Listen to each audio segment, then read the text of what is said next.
Hey there, this is Kevin Scott. I'm the writer of Dooku Jedi Lost, and you're listening to the Living Force podcast.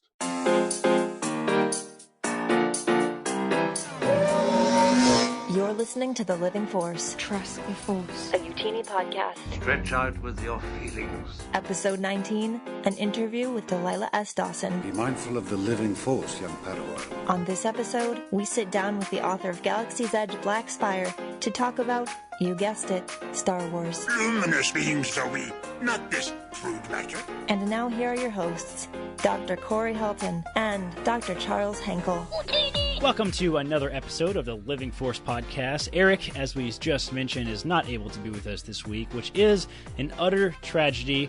Well, that means that you are stuck with naught but the doctors. On that, I'm one of your co-hosts, Dr. Corey Helton. I'm joined by my lovely comrade in medicine, Dr. Charles Henkel. Charles, how are you?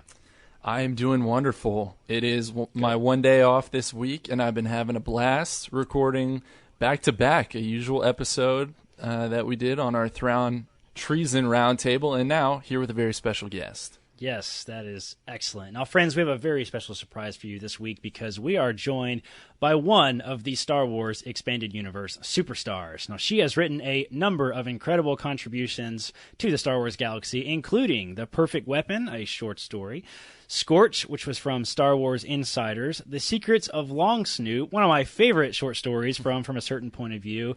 It's about the Kubaz in A New Hope, which the audiobook is utterly fantastic for that episode because he does this really nasally voice the whole time. One of my personal favorites, the adult novel Phasma, multiple comics, including Star Wars Adventures, Forces of Destiny, and the so far incredible addition to the canon expanded universe, the upcoming adult novel Galaxy's Edge Black Spire. Now, you may also know her from her other non-Star Wars works, the Blood series and the Shadow series, which she wrote as her pseudonym, Lila Bowen? Is that how you pronounce it? Lila? Yeah, because if you yell Lila, I'm going to look up because it sounds like the end of Delilah. Like, it's a very lazy. Oh, yeah, okay. I see. Well, here's a very special welcome to the one, the only, Delilah S. Dawson. Delilah, how are you doing today? I have been better. I contracted a stomach bug sometime in the night. So that's why we're not having videos. I'm covered in petechiae and I look like a little red raccoon. Did you just use the word petechiae? That is amazing. You're on air with two doctors. I'm sorry that we can't do more for you. We don't typically practice medicine. We don't typically practice medicine on the podcast. I mean, it could be done. We are both family doctors. We're both in our residency. We actually, funny enough, did not figure out that we were both we knew that we were both med students, and we knew that we were both going to be doctors when we kind of first met, but we didn't find out that we were going into the same field, which is family medicine, until I don't know, 3 months before we matched, which is super weird. Yeah. I don't know why. Didn't you think I was going to be a pediatrician or something? Yeah, I can't remember. We were just all kind of mixed up. I thought you were going into ER. It was really weird. And now we are still not that far away either. We don't live too far, so. Yeah, Charles and I have never met. We both live in different states, but You haven't met at Celebration or anything? We did not. No, hopefully next year. Charles doesn't have tickets yet, but we'll see. We'll see. Yeah. Maybe so. Now, Delilah, you and I talked a very long time ago. I don't know if you noticed that in that little Twitter conversation we had earlier today, but we have some direct messages from 2 years ago that I completely forgot about. 2017. Yes. So back in the day, we sold book boxes. We would help people get into the books for the first time by actually selling them the books. And when we first launched Utini, that was about the month that Phasma came out. Yeah, it was one of the first ones, wasn't it? Yeah, it was. It was very early on, and I had just read that, and we used Phasma as sort of the basis of our prototype. It was a pretty high profile book. It gave us a chance to really create what we did, and we made a magazine and all kinds of cool stuff. That's right. And you were kind enough to send us a really great photo with a cardinal helmet, I think, or at least a red helmet. Yeah, my cardinal helmet, my precious baby, where if the house was on fire, I would get my children and my dog and cat and then the cardinal helmet. That's amazing. So I totally forgot about that, and I'm really glad it worked out for us to kind of reconnect back today and get you in here. So thanks a lot for being here. Having me, and thanks for spreading the Phasma joy, and glad to be here. Absolutely. Well, let's just dive right in. We're super informal, so just call us out on anything you want to, and if there's anything you want to talk about, feel free to throw it in, and we can just dive right in. So I know that you've written a number of novels and short stories and other comics in a truly ridiculous amount of genres. Like, do you have a personal favorite genre that you've written in? I mean, whichever one I'm writing in at the time. Yeah, that's fair. when I first started writing in like 2009, my first book I wrote was like women's urban fantasy, and then the second one was a middle grade adventure, and then the third one that got the agent became the first blood book, Wicked as They Come. But like, I remember having the call on the phone with the agent, and she was like, "Well, what's your brand?" And I was like, "I'm just gonna write whatever I want," and that's like, yes. I think I can't. I'm not gonna just do one thing forever. So yeah, I always knew I'd hop around a bunch. But I definitely I really like that I got to write Kill the Farm Boy with my buddy Kevin Hearn. That series, the Tales of Pell series, it's got 3 books in it. But it's just like writing, Terry Pratchett-esque humor with one of my best friends. Nice. That's fantastic. Is there something that, like a genre that you haven't written in yet that maybe you have an interest in or have got your eye on or something like that? I'm working on a book idea that is more of a kind of a literary science fiction fantasy book, or I guess literary science fiction. That's kind of like big points of view. I'm trying to learn Scrivener. I'm terrified of the book, wow, because it's a little bit more sweeping. To point B, sure. One point of view sort of. So I'm working on that. But yeah, no, I just story comes, I figure out which medium and genre and just do it. And sometimes I'm wrong. Like I wrote Wake of Vultures and thought that it was a YA, and it sold as an adult fantasy, and I was like, all right, that's wow. That's interesting. That's super interesting. Now, you are pretty unique in that you've written under a pseudonym before, and can you kind of give us a little idea of like why did you do that? Do you recommend more writers do that? Like, that's super interesting. Well, for one thing, I always figured with all of the different genres I write and how hard it is to break out as a writer, I kind of always figured that I would have a pseudonym. It was never something that I was like really conflicted about. So I had some picked out for a while there. I was like, I want my pseudonym to be like Dick Manley. It's the manliest, most masculine name I could think of. And I'll and have like a really like dark author photo and like a turtleneck holding a Cocker Spaniel or whatever. And I was like, dial it back a bit. But yeah, so all of my books at that time were with Simon & Schuster. So I had the Blood series, I had Hit and Strike and Servants of the Storm, which are all YA. And I was all Simon & Schuster, and then we sold Wake of Vultures to Orbit, and Orbit kind of wanted to do their own. They wanted the benefit. You kind of get this new little rebirth as a debut, get a little bit of extra and interest in the book. So it kind of worked out for them and us. And of course, the 2 publishers didn't really want to pay to publicize each other, so it's fine. Nice. That's awesome. But it's also always been an open secret. Like, it's on my Twitter and Instagram handles, and it's everybody knows it. So that's handy too, because I would not be very good at keeping that secret. Yes. Was it intentionally? Was it originally the intention to keep it a secret? Oh no, it never was. It was okay. It was more of a marketing ploy. But yeah. Also, Lila is just the short tail end of Delilah, and then Bowen is an old family name from my hometown. But nice. That's a much better name than my last name I was born with. Very cool. Now, we actually recently got to talk to Kevin Scott here on the show, awesome. And and he's fantastic. We had a ton of fun with him. And like Kevin, you have written books as well as comics, and so we talked to him a little bit about this. But we'd love to hear what are your thoughts on the biggest difference between writing comics and writing a novel. Well, comics are, I tell this story where like I was into comics when I was younger. I had a very bad experience at a comic store in my teens, and I like cried and never went back. I had that feeling of, that sucks. It's not for you. They made fun of me for what I was buying, and I was just like, okay, we're done. So I didn't set foot in a comic store for like 12, 15 years. Wow.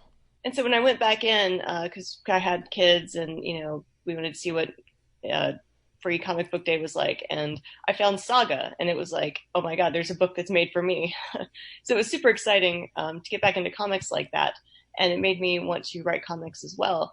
And some stories you really need the illustrations. Like I have this comic called Sparrowhawk that's out with Boom Studios that I tried to write as a YA book. I got like 40,000 words in, and I was like, this is not working. The magic is not translating. Like, I don't know what I'm doing, but it's wrong. And then I put it away for like 5 years and came back and was like, oh, it needed illustration. And so now it's a comic.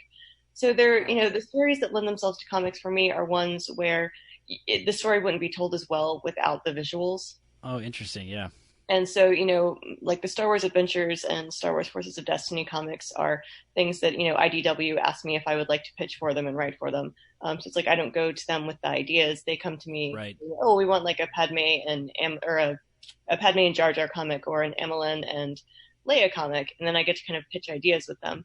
Right. But I always go for things that I think that would make like really interesting, fun visuals. I love inventing weird animals. I love taking the characters to areas you haven't seen before.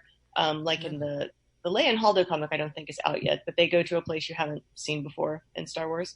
So yeah, just like stretching what the stories you can tell with the visuals is what's fun there. Like in the Star Wars Adventures 18 with the Padme and Jar Jar, we had this one scene where it's like they're going into a cave, and so I showed it almost like that kind of old-fashioned like family circus style where you can like see the path that they've taken where they're on the page multiple times and stuff happens to them where like you can't really do that in prose, but it was so much fun to see Derek Charm draw it. That's awesome. Wow. Well, so I'm sorry that you had that experience back in the day, but it sounds like you've really, taken comics back. Now you're writing the darn things. So that's awesome. Right.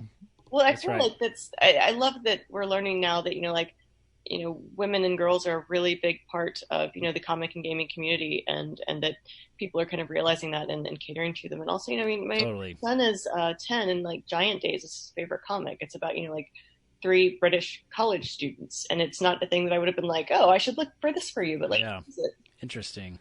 Yeah. Yeah. We've talked about that a little on the show too. Like it's been really awesome. Like, for us as Star Wars fans to see, because women have always been such a huge part of Star Wars. Like Princess Leia was so many people's hero, and Carrie Fisher, may she rest in peace. But like seriously, I mean, the new Star Wars stuff has been amazing with so much focus on women, and it's been really awesome. And we've really, really enjoyed that, and especially to see it in the expanded universe too, because we've gotten a lot of really great stuff in the EU, like Phasma. So that's been awesome. Yeah, and something to bring up specifically, because Delilah, I know you may not be super familiar with the Living Force and Utini in general, but we actually have something that we call the Utini fan code, and it essentially just says that, Star Wars is for everyone, and there's something for everyone in it. It's a giant galaxy, and it reflects people in real life, whether that is your gender or any other aspect about yourself. And we truly believe that this is something that can be enjoyed by everybody, and we try to make sure that happens. And we're very open and accepting about any viewpoints that are part of the audience that is coming to the show. And we believe in not gatekeeping, essentially. So what you're saying is right in line with the message of this show, and we can definitely appreciate that. Yeah, that was one of the things that was really on my mind when I was writing Phasma, was that, as someone who read the Legends books and cared about the EU, in writing a book, I wanted to do fan service to, the past generation fans who wanted a certain kind of story, but also make it a book that if you've only ever seen The Force Awakens, you can read Phasma and know what's going on. You're not going to feel like, oh God, I don't know what, you've alluded to here. I don't know what Corellian wine is, but to try to fix it, it could be your first Star Wars book and you would feel at home there, but still have like those nods to the classics that we all know and love. Because I mean, it's so important to just welcome all the Star Wars fans to it. Absolutely. Now, speaking of other Star Wars fans, like on your Twitter, you've given a lot of advice for other writers, whether they're writing for new, whether they're veteran writers. Like, did you have somebody in your own life that sort of mentored you or sort of like helped you in that type of way? Because you really seem super open to giving lots of advice and helping out other folks. Oh yeah, definitely. I feel like paying it forward to the next generation is an important part of being a writer with a kind of public life on Twitter, which Twitter has helped me a lot. I guess I wrote my first book in 2009, and I got on Twitter in 2008 or 2009.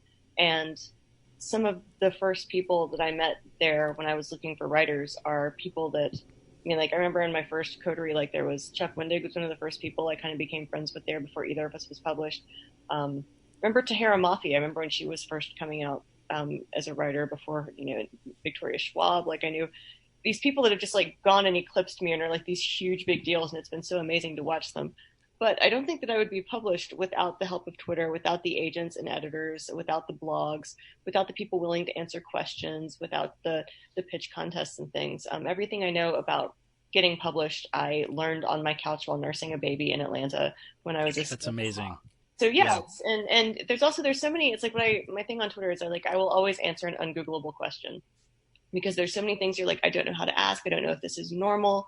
Lots of the times, unfortunately, if you just type something into Google now, you can be led to a site that looks legit, but is actually a predatory press saying things that will lead to you falling for their predatory press. Sure. So yeah, definitely trying to help people make good choices, because writing the Reddit community is, I didn't know what I wanted to do as a human being, I have an art degree, and I painted murals and ran galleries, but I always feel like I never found my feet as an artist. Like I never found my body of work. And it was really like a soul crushing problem that would really bother me. As soon as I started writing, I found it and I found my voice, and I want other people to get to feel that too, instead of feeling like, oh, I can't write. I'm too old, or I don't have an MFA, or I don't have a nice enough computer or anything like that. Like anybody can do this at any age, and it's not easy. Yeah. It's easier, but you can still do it.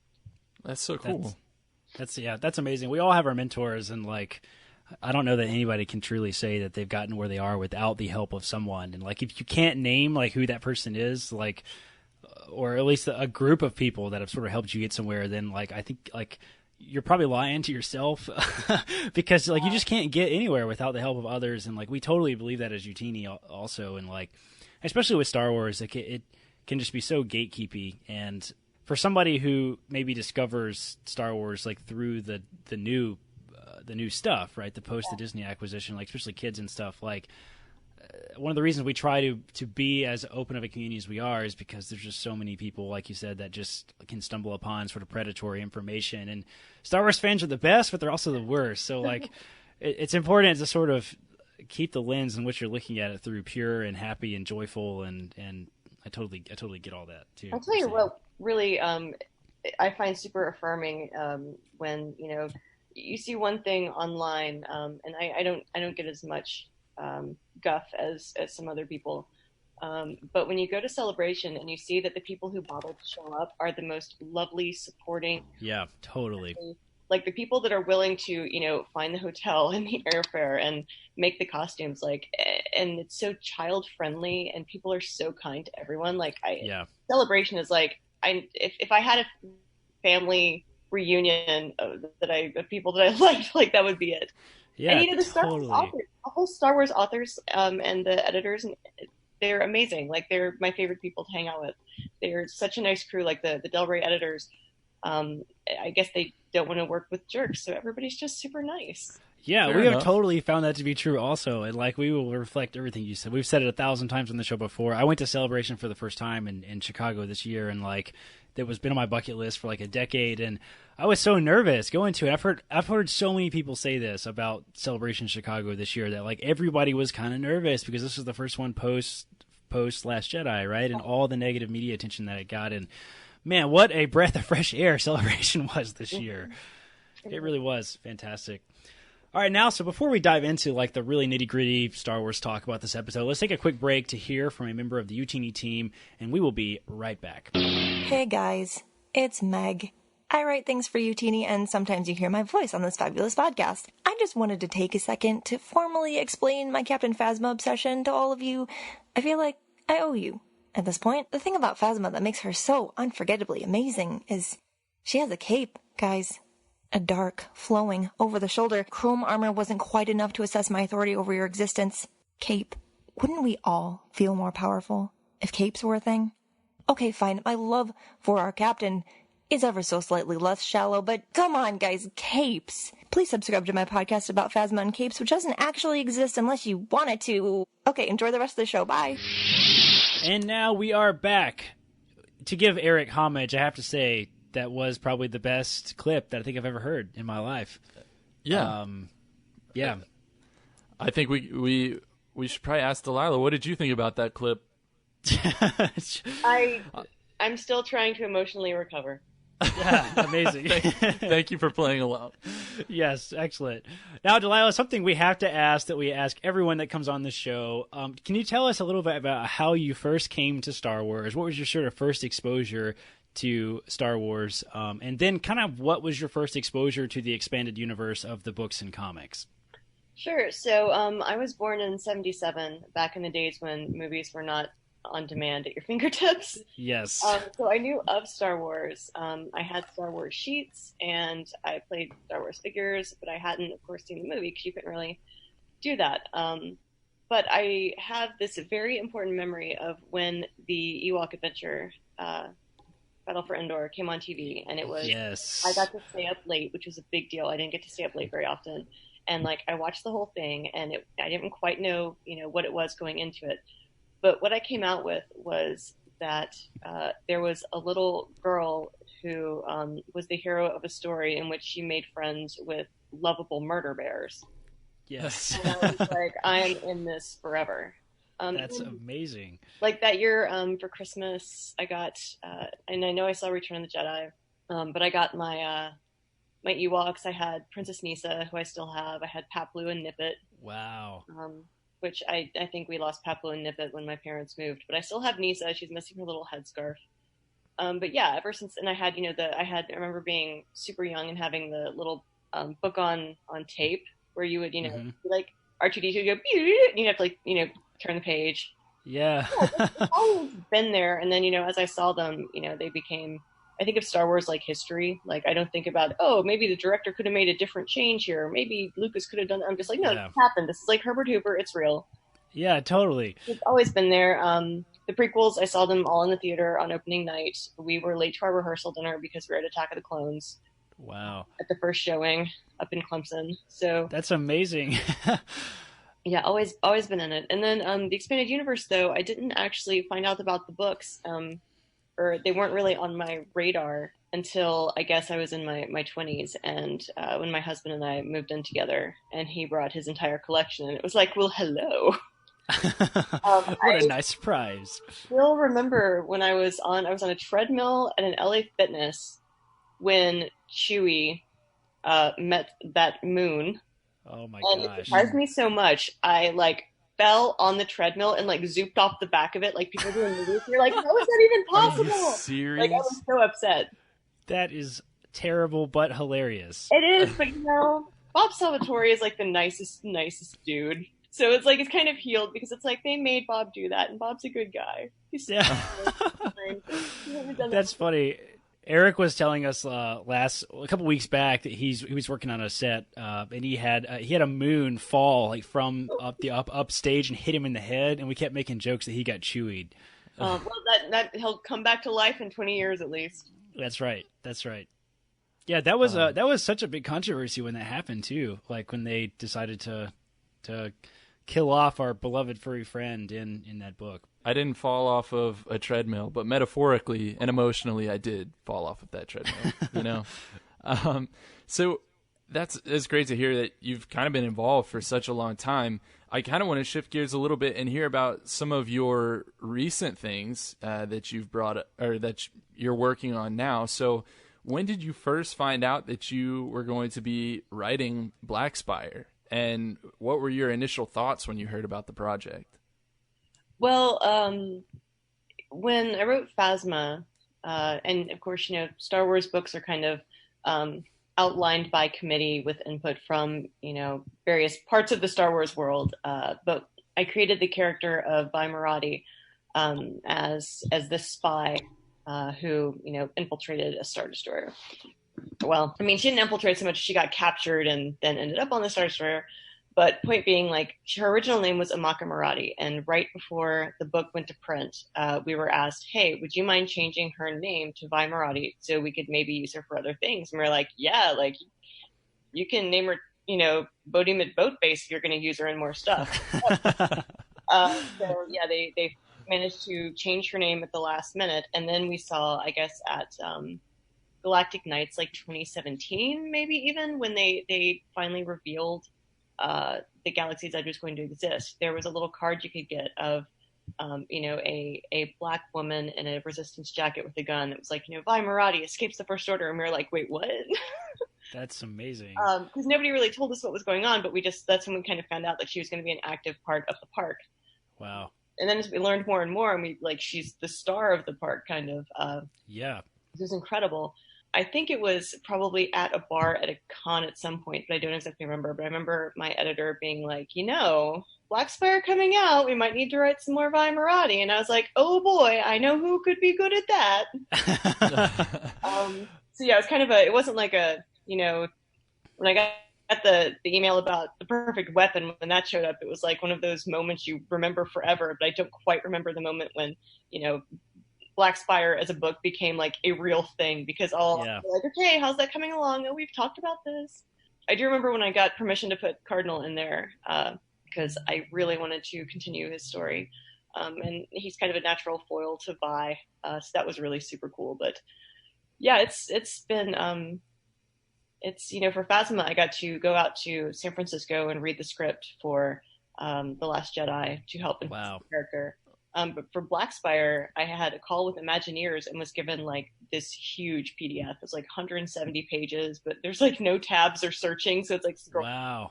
And like my name is on it in huge watermarks. So it was a very different process, but it was also super cool getting to, see in advance what Galaxy's Edge was going to be like. That's amazing. Yeah. V and Cardinal, Vi, you say Vi? Is it Vi? Okay. I say V. I've always said V in my head. I haven't listened to the audiobook for Phasma before that. Usually you correct, in the EU folks, we will correct our pronunciation based on how the audiobook sounds. So V and Cardinal have both kind of become sort of superstars of canon expanded universe. Like there's a couple folks that like basically everybody knows about, even if you're not super into like the EU, that like everybody knows who Thrawn is, like from Legends, and now he was in Rebels TV show and stuff. Like what has it been like to bring back characters like Vi and Cardinal, like for Galaxy's Edge? Oh, it's incredible. Vi, a lot of times when you're writing a Star Wars book, you're taking characters that are either very well established in movies or that someone else has written, and you're expanding them while staying true to their voice, to their story, to knowing their history. I mean, writing for Han, he kind of writes himself. Leia, you have to be very thoughtful because we have like layers of Leia over the years, that sort of thing. Right. But Vi, like I created her, so I feel like I know her really, really well. So she's very easy to write. And as you see when you read Black Spire, Cardinal, who's now going by his original name of Archex before he joined. Totally.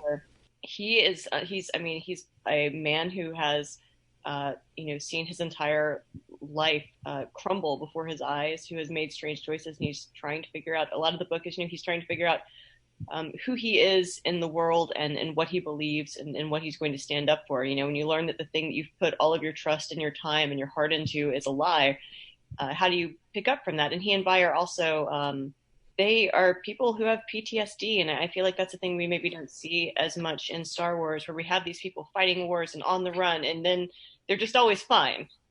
And, people who go to war and people who face things in their lives, like trauma stays with you. It's hard to believe that, everybody in Star Wars is sleeping soundly at night without Star Wars mega medicine. So I want to, people that live with trauma and keep going anyway. Yeah, that's so awesome. That was one of my favorite parts. Rogue One is my favorite Star Wars film. I've been pretty open those about people that. don't have PTSD though. Yeah, well, that's true. Didn't That's have true. the chance. They didn't make it. They got chewied. They got you. Yeah, yeah. That whole scene where Captain Andor is kind of like, listen, we all have our past. We've all done awful stuff for the rebellion. I'm like, yes, give me that nitty gritty real people war stuff. I love that. That's been sick. Which, is not to say that it's not I don't think a dour book or grimdark or anything. I feel like it's a combination of Brooklyn Nine-Nine and Star Wars combined with a group therapy session. That's very accurate. Combined with a travel log. Yeah, totally. That's amazing.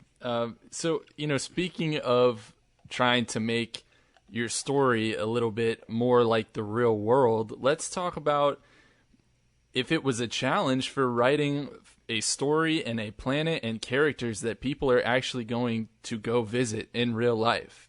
with this Galaxy's Edge park, you know, they're going to see Vi walking around. They're going to be walking through the areas that you write about. What were the challenges of having that kind of a situation for this book? You know, I guess the biggest challenge is that I am navigationally stupid. I don't understand northeast, southwest. Like I can go up down like classic Mario. So the maps they gave me were like, you know, they fit on a computer screen like PDF, but I couldn't expand them because it's not that kind of PDF. So I couldn't blow it up. So I couldn't quite see. So I'm trying to explain routes to things. And also the Disneyland and the Disney World parks vary in a couple of little places. So I had to describe things that were slightly different in two places and that I also couldn't really tell what they were. And so I remember sending Imagineers an email that was like, hey, could you guys, I know everything's very hush hush. Could you send me like a paper map or like, I need a map. And so they just like sent me the same copy of the same map. And I was like, oh, that's so funny. That was my biggest challenge, was trying to say, you know, like when you're walking here to here, you know, it's like if you're actually at the Disneyland Galaxy's Edge, the distance from the Resistance Forest to the city is like, you know, 30 seconds. But on the map and in the story, you know, it's like a half a mile because you can't like hide 30 seconds outside the city. Like that's crazy. Right. But one of the really cool things about writing it was that I was given character sketches of these characters, like Ogagara, who runs the cantina and is like the local mob boss, or, you know, Mubo, who runs the droid depot, Sabaka, who runs the toy shop, the character Selju.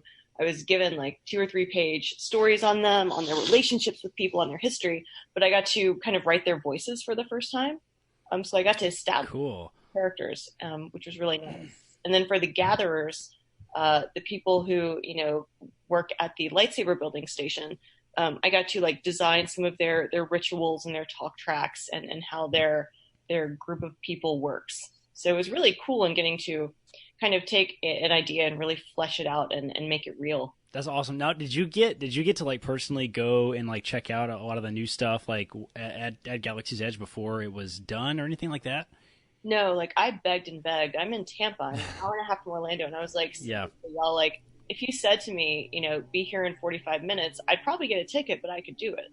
Yeah. You know, that's hilarious. You don't have to pay for my travel, like whatever. I've got my annual pass, we're fine. But like, please, I just need to like walk around it, smell it. And they're like, oh, well, there's mud. And I was like, I mean, I don't go galoshes, man. It's Florida. It's cool. That's so funny. That's so funny. Couldn't make that happen. I had access to a couple of Imagineers who were super kind in answering my questions, and I tried not to tell them horribly and fangirl on them. But you'll be going ASAP, I'm assuming. Well, I did get to go to the opening at Disneyland. Okay, nice. Perfect. So kind of fun. Me and 2 of my editors, Elizabeth and Keith, we had a great time. That's amazing. Go to the kind of soft or the media opening. Where so was it?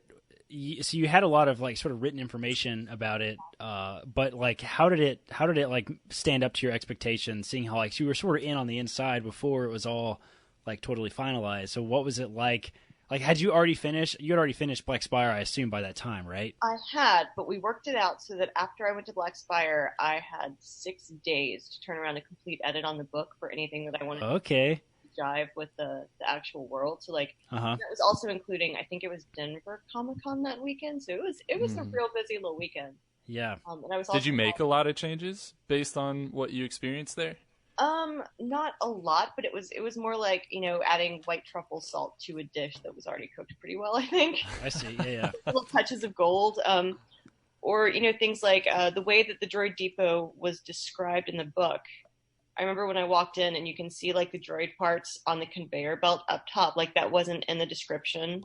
Interesting. I would add that in. Or, you know, like walking into Doc Ondar's Den of Antiquities. God, if Star Wars is in your blood, this place is just nuts. It's so good and so well done. But Doc Ondar's Den of Antiquities, like describing actual pieces, like when I wrote it in, you know, I tried to give like 3 or 4 objects that would be in there, and then I actually saw them and was like, oh my God, this is the Kalish mask, and you know, oh well, that's an Ewok headdress, but you wouldn't know that unless you'd been to Endor. So instead of including that, I should talk about the baby Sarlacc. Just things like that, like the things that your eye would naturally pick out were the things that I went with in the final draft, whereas in the first draft, it was things that they called out in the text or like reasonable guesses. Yeah, that's amazing. I've just finished that chapter like 2 days ago in Black Spire, where you talk about sort of walking through like everything, and it is very apparent that you actually saw a lot of it. Like that's something that was very stood out to me. That's kind of different, I think, from a lot of writer descriptions, because writers are often very good at world building and stuff. And this was that beautiful Star Wars world building plus like something else. Like it was almost like textile. You could feel it. Like it was weird. Like I read the chapter like 2 or 3 times because it was so good. I really did feel like I was walking through the world while I was reading that. It was one of really the original awesome. notes I remember getting back. So when you get back, most books you send it to your editor and you get back a document with comments from one person. And any Star Wars book has comments from like 17 people. And sometimes the story group will like get into like a descending argument on why we couldn't have a B-wing in the story. And I'm like, just tell me the shit, you guys. I don't care. Yeah, so, but in this one, they were like, well, it kind of reads like, a traveler's log, like a Frommer's or whatever. And I was like, but to be fair, don't we kind of want that? Like, yeah, that's what I want if I couldn't go there to get there. I want to get them and be like, oh, that's such and such. Oh, that's the Trilon wishing tree. And I remember reading that that's what this is. Or like there was one thing in my PDF that said that Oga killed her Wookiee lover, Doran, outside of the cantina. And so I really like that little story. And it's about like there's one piece of like there's stairs and there's a railing and the railing is broken. And that's from when she shot Doran. So like I told that story in the book as the first time that Vi sees Oga. Wow. I like that idea that, when you're there at Oga's cantina, if you read the book, you can be like, oh, that's where Oga shot Doran. Yeah, when they first announced this whole line of sort of Galaxy's Edge books and comics and stuff, we were originally like, wow, this is not the announcement that we saw coming at all. Like, at first we were like, this is kind of strange. Nobody's ever done anything like this with Star Wars and some connection with some kind of real world events. Like, we were in a kind of weird kind of way, a little disappointed that this wasn't some kind of new. We knew that some big marketing thing was in the works because of all the rumors that we had heard, but like we had no idea it was going to have something to do with like Disneyland. Like that was just not even on our radar. And when they announced it, we were like, really? Like Disneyland? Is this all going to be like a giant marketing pitch to go to Disneyland? And it has not been at all. It's like been something completely different. And it's really just got us all super jacked to go there because like, if you have read that entire line of products, like the comics and the couple books that have been out, like you are going to walk into Galaxy's Edge with a like predetermined knowledge and be able to see things that you've imagined in your head to be one way and get them out like a different way. So that's been super awesome, actually. Like, and you said they were worried about it being like sort of a traveler's guide. I'm like, give me the traveler's guide. Well, I think the details and the layers and the love that they put into the actual land are part of what makes it work. And I think we all had that slight worry of like, is this going to, be kind of like slick and plasticky? But I mean, the layers, the grunge, the app you can download where you can hack doors and open, and you can take jobs. I've been teaching myself the Orabesh so I can just naturally read it when I go there. But like the app you can scan stuff and it'll translate the Orabesh for you. Wow, that's incredible. That is next level. I know. Leave it to Disney to create the most ultimate Star Wars experience that's ever been done, right?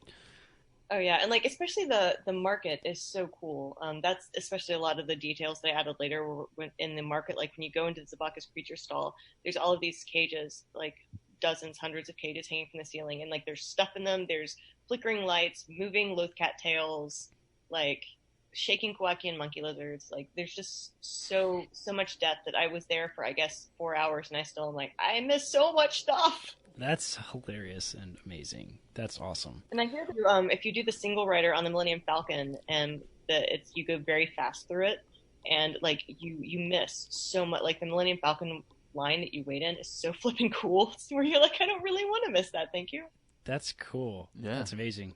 Yeah, we can't wait to go. We hope our sort of preliminary plans are to hopefully get into Disneyland around Celebration next year, but it seems to be probably a really popular idea. So I don't know if that's actually going to happen with the team or not, but it's definitely on our radar. We got to get out there eventually.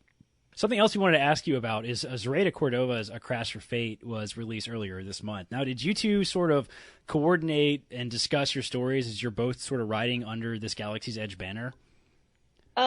We did. She had to write hers before mine, so they sent me like her her outline and some information on it, and we talked a little bit because we were already buddies. Zoraita's awesome.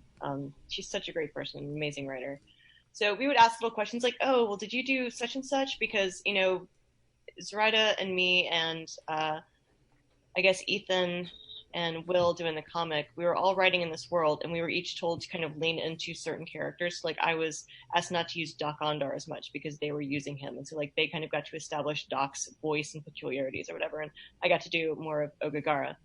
So I didn't talk to the comics guys, but I did talk to Zoraita a bit, where we would talk about maps, shops, people, what we did or didn't include.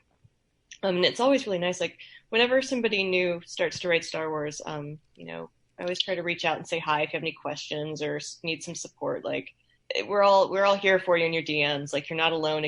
There are moments of writing Star Wars where you can feel like very overwhelmed, but we all try to help each other along with it.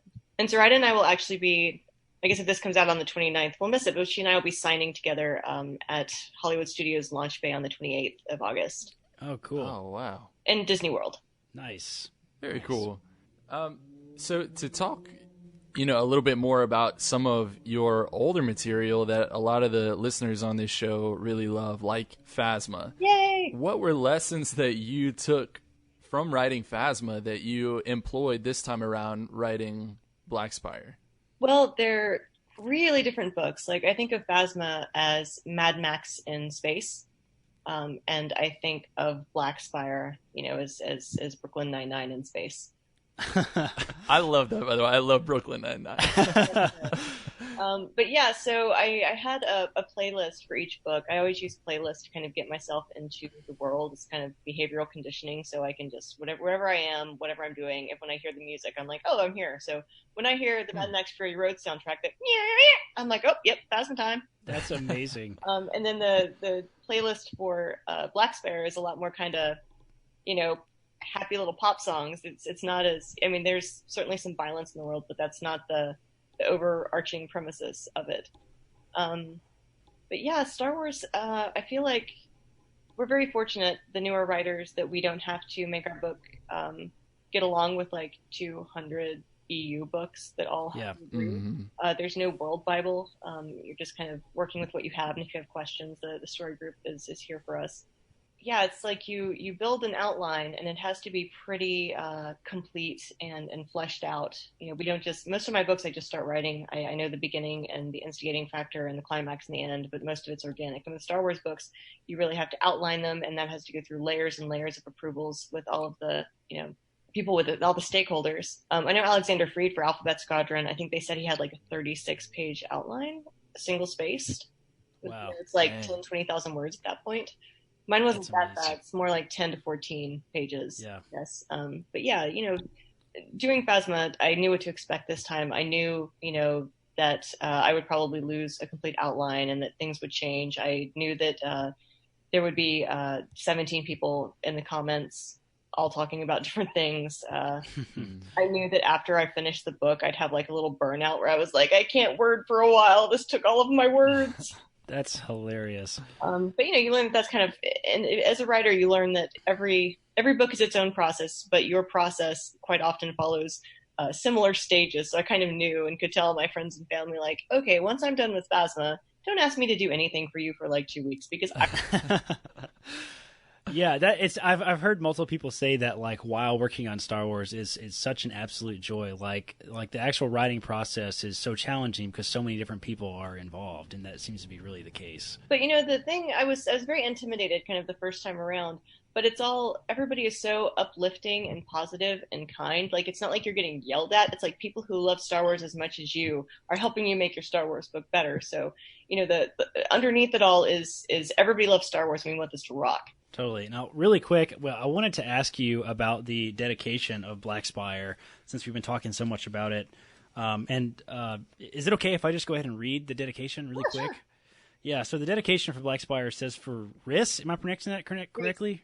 Reese. Oh, for Reese, who named Waba, and for Rex, who invented the star marks. I'm glad that Star Wars is part of you, and now you're officially part of Star Wars. So this is a really beautiful dedication, and I kind of wanted to get, like, if you're willing to kind of sort of tell the story of what this means and kind of why you chose to put this at the very beginning, the first words of Black Spire. Oh, sure. Those are my babies. Those are my kids. My daughter Reese and my son Rex.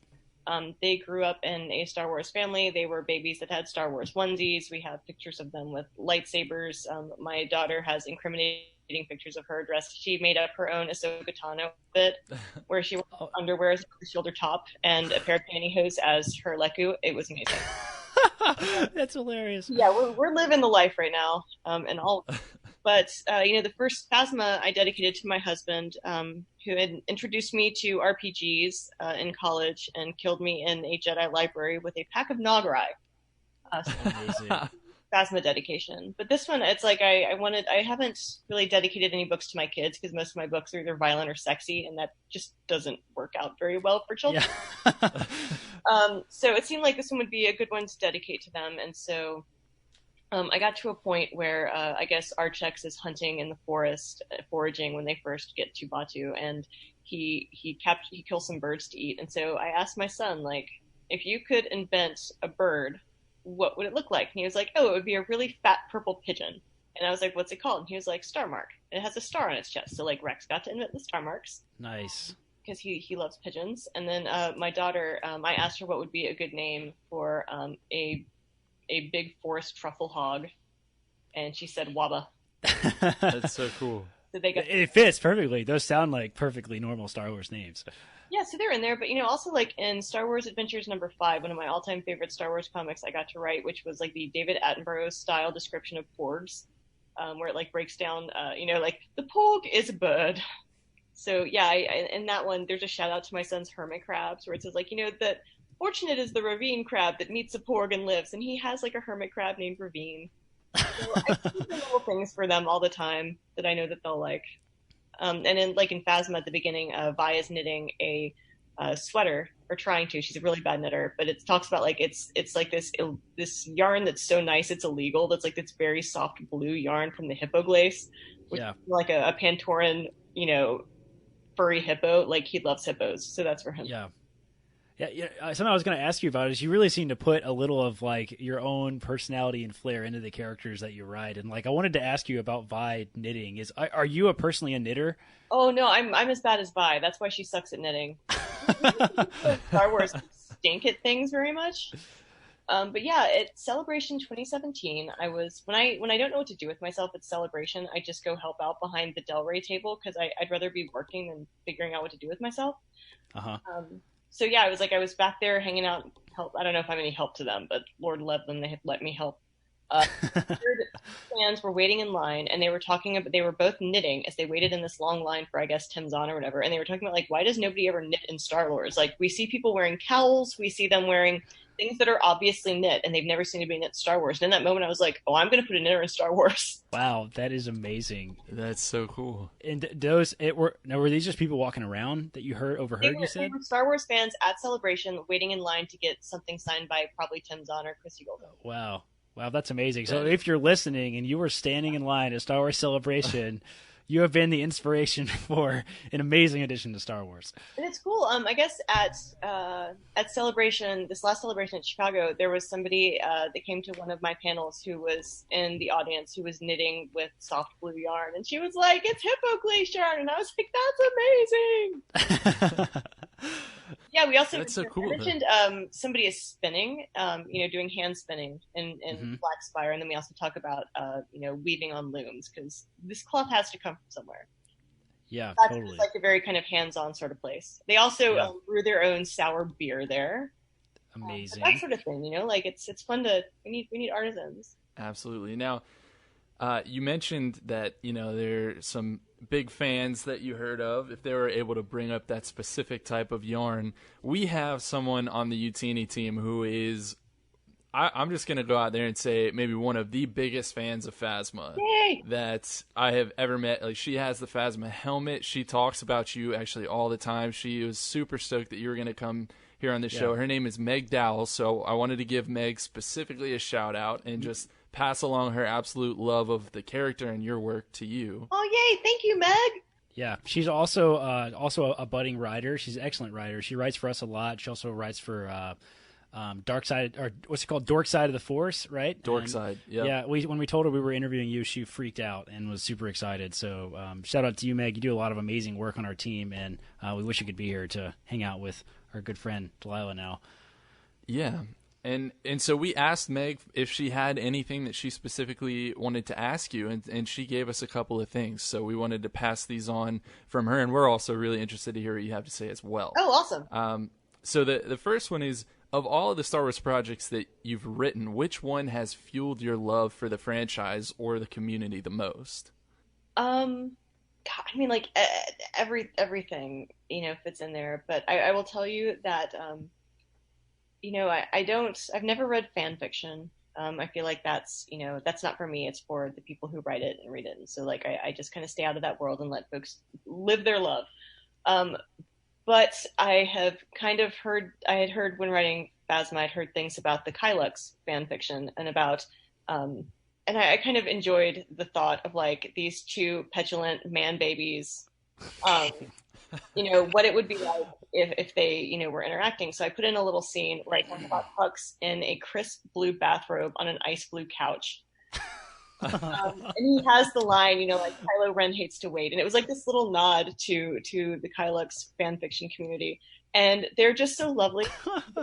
And so I love seeing Kylos and Huxes together. And I had a crew come by at Celebration that had a bathrobe Hux holding Millicent, his fan fiction orange marmalade cat, and there was a Phasma in like a silver silk robe, and then there was a Kylo Ren. And the Kylo was wearing like a shirt made to look like a man's chest with like the idea that they had taken like this. I put in like 2 lines and Phasma snuck them in for like just to play around with this crew and be like, isn't this funny? Wouldn't they be terrible together? And then they like turned it into costumes.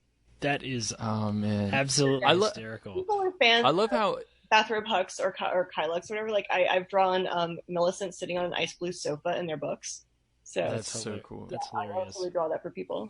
I love how inclusive you are. I mean, you've told us so many stories already, even just, asking your kids for names and taking things that you see from fans. Like that's so cool of you to do and so nice of you to do. And I couldn't even imagine how that would feel to have something that, maybe that just as a fan you've thought of, and then you see nods to it in actual Star Wars materials. Oh, dude, I love putting people's names in there.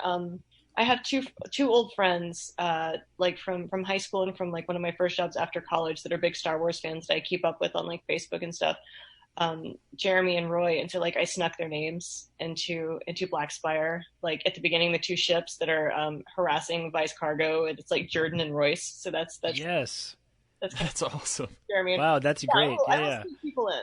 So Meg did have one more question for you, and I have to pass it along because again, she's such a big fan. She wanted to know which character has been the most fun or interesting for you to write specifically. Is it ones that you yourself created? Is it ones that you've got to write for that were someone else's creation?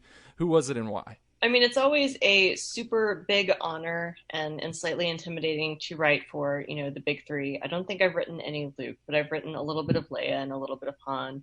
Those big characters, you're just like, whoa, this is a lot on my shoulders here. But at the same time, you know them so well that they're not that hard to write because you know exactly what they would say because you've been listening to them talk for 40 years. So yeah, the first time I got to write either of those, it was all very like, oh my God.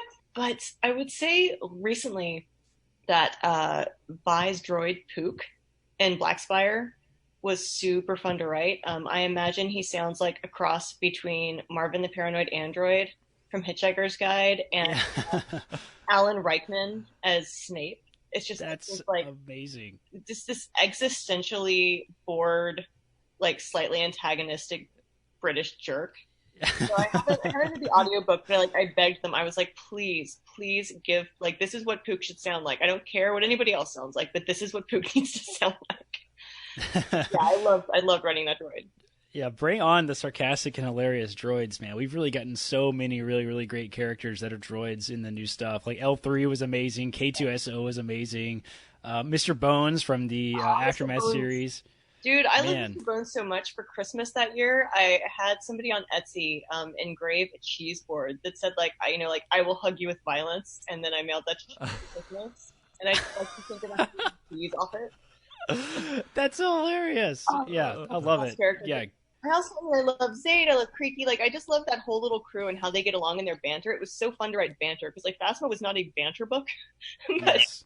But it was very serious and kind of dark in ways, and yeah, the droid banter is fantastic. Pook is what a great name too, by the way. Thank you. Yeah, so changing gears a little bit to give you a chance to kind of shout out other things that are coming down the pipeline. In October, your retelling of the Skywalker saga is coming out, right? So, can you tell us a little bit more about what exactly that book is, what fans can kind of expect from it, and like how did you sort of tackle something that, from what I understand, is a very all-encompassing, very large, huge amount of time covering story? Sure. Okay. So that one, last year was my first San Diego Comic-Con, and I was having like this Felix Felicis day where I looked like that happy meme of Leonardo DiCaprio walking down the street. Like everything that happened that day was incredible. Like I was in an elevator with Jason Mewes. Oh wow! Really good day, and I was walking along the bay on the way to meet with an editor, in like a rooftop hideaway, and I was like so happy. And Mike Siglin of Star Wars and Lucasfilm was like, "Hey, Delilah, do you have a minute?" And so I'm like talking to my like the big boss like on the San Diego Bayfront. He's like, "I have an idea I want to talk to you about." I was like, "The answer is yes." I don't even know what it is, but it was the Skywalker saga, and the idea was to take all of the movies and turn them into a fairy tale style retelling that refocuses the story to what would make kids' eyes light up. You know, like if you're starting with your kids watching with Phantom Menace, it starts with a bunch of aliens talking about an embargo at a conference room. Like, you're just like, really? Yes. That does not capture a child's attention. So, instead, Skywalker Saga starts with, like there was once a little boy who lived on Tatooine and had a dream. About being a space wizard. I mean, not in those exact words, but it's written to read out loud to a child or for an adult to enjoy. The illustrations by Brian Rood are incredible. They're so gorgeous. It's going to be like just a really high quality fairy tale storybook that, is a thing you'll want to put on the shelf, that you'll want to pull down, that if you have kids who like to draw and they want to draw scenes from the movie, they could draw from those, which is what I did a lot as a kid. And I wanted to draw, was I pulled out my storybooks and read and drew off of them. And it all centers on the Skywalkers and Rey, on the carriers of, the destiny of the Force here. So, it goes from Anakin and Padme, and then it goes to Luke, and then we get some Leia in there, and then it comes down to Rey and a little bit of Kylo Ren, because they're all tied together. And I've been asked online, like I don't have any outside information. I haven't read Episode 9. I don't know if Rey is or is not a Skywalker.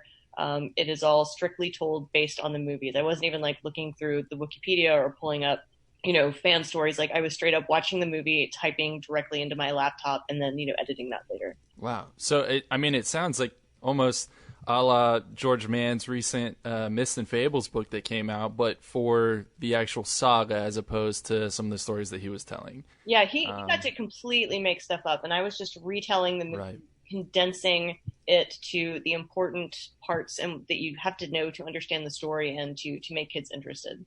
That's a great mission to have. We always want to try and bring in as many new fans as we can to keep this story going for as long as we can. So this is one of the last questions that we always ask everyone who comes on the show. And it is a deep question, so feel free to take a second if you need to really think about this. But this is the one about would I rather fight a horse-sized duck or 1,000 ducks? Who told you? Who duck. told you?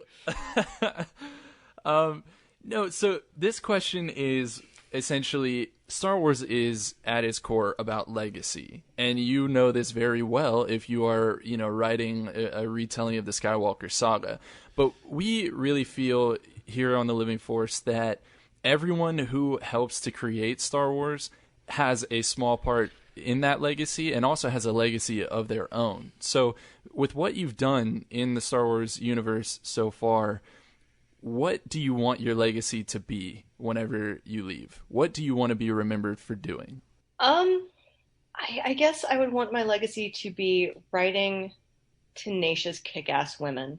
who are real characters, where you don't just see, the beautiful, polished, succeeding side, but with every female character I've written, you also see the trauma, the pain, the history, how they became who they did, which was, never through the kind of cheap backstory that sometimes we complain about. People use like, oh, I need to give a woman agency, she got raped. Like, that's not a way that my characters work. So yeah, just showing real women who struggle and fail and keep going. And maybe like Phasma did that. She's not, I wouldn't say she's a great person, but that the whole point of that book was to show why she became who she did. And then, even with Bazine Natal, I got to tell the backstory of why she wears that cowl and how she became the spy that she is. So yeah, like that's what growing up, I had Princess Leia, and she was amazing, and she was a strong woman. A giant space slug put her in chains, and she choked him to death. It was amazing. But I just love getting to write these strong women. That's awesome. And also, that's great. I don't know if you've gotten there. How far have you gotten in Black Spire? I'm about halfway. Okay. Anyway, I will just say this. We introduced the first canonically ace character in the Star Wars universe. Oh, interesting. Which felt pretty... Wow. That's awesome. Well, Delilah, thank you so much for coming on the show. At the opening, we called you a superstar, and we totally meant it. Like, you've really done a lot of really incredible work for Star Wars, and we really can't wait to see what else you do. So just thank you so much for coming on. Thank you all so much for having me. Yeah. Now before we... Yeah, totally. Now, before we close out, I'd like to kind of turn the floor over to you to give you a chance to let our listeners know where they can find you online, whether that's social media or website, kind of what you currently have coming down the pipeline, and really just anything else that you'd like to share about your professional stuff you're working on, anything like that. Oh, sure. Thanks. I got a lot of stuff. So my website is whimsydark.com. But if you search Delilah S. Dawson, it's like the first thing that pops up. But you can see all of my books there. I have written in a ton of different genres and media. So I've written young adult, romance, horror, humorous fantasy, a bunch of different comics, and IP stuff as well. I'm on Twitter a lot. My name over there is Delilah S. Dawson, and it's on Instagram too as Delilah S. Dawson. But on Twitter, I talk a lot. I give writing advice. I talk about books. If you have an ungoogleable question about writing or publishing, I'm usually pretty happy to answer it. Also, my website, if you're a writer, I have a page called Writer Resources, a tab at the top that's got all of the links I use to learn how to get published, including this article I wrote on 25 steps to being a traditionally published author that still is making the rounds. And I have events there as well. So I have several events coming up. I will be at the Surrey International Writers Conference this October, as well as the Florida Writers Association Conference. Kevin Hearn and I will be doing a short little tour for The Princess Beard, the next book in our Tales of Hell series. And I'll be at New York Comic Con. So all that's coming up. And then in the book world, I write the comic Marvel Action Spider-Man. So that one's kind of constantly ongoing. I have written a Firefly graphic novel called The Sting.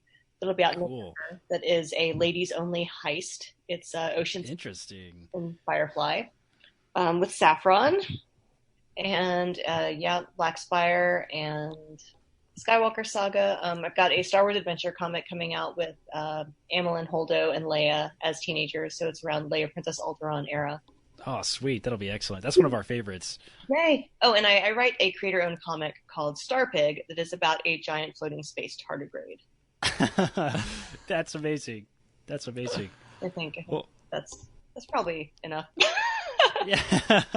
Awesome. Well, Delilah, thanks again for coming on the show. Well, guys, I think that will do it for this week's episode of The Living Force. If you are new here, don't forget to subscribe wherever you get your podcasts and tune in every single week to hear the crew at UTini talk about the Star Wars Expanded Universe. So please leave us a review on iTunes to help people find us, and head over to utini.com for reviews, articles, and comprehensive book profiles on every single story in the Star Wars galaxy. If you're looking to buy some books, including the newly released Black Spire by Delilah Dawson, and want to help support the show, check out and find the book on utini.com. Click the Amazon link, and we'll get a few cents to help keep the lights on. If you'd like to help us out more directly, you can find us on Patreon at patreon.com/utini, or you can join our amazing patrons, Dylan Sasser, Adam Dyson, Timothy Dunlap, and recently, Rural Farm Boy. If you want your thoughts on the show, email us at livingforce@utini.com. and tweet at us at Living Force Pod. Or you can join our Utini Discord community by going to utini.com/Discord. You can find us on Twitter, like Delilah already mentioned, at Delilah S. Dawson. Eric is at Eric Eilerson. I am found as Doc Star Wars MD, and Charles is at C. Hinkle. Special thank you to our Matt Davenport, our incredible editor, Freddie, our producer, and Wes, our community manager. Delilah, thank you once again for podcasting with us. Charles, thanks again for podcasting with me. And as always, may the Force be with you. There is no hatred. There is joy. There is no division. There is union. There is no apathy. There is passion. There is no gatekeeping. There is community. This is the Utini Star Wars fan code. Embrace it, live by it, and above all, trust in the living force. That's all for this week. Join our community and surround yourself with like-minded fans by visiting us online at utini.com. Until next time, may the force be with you.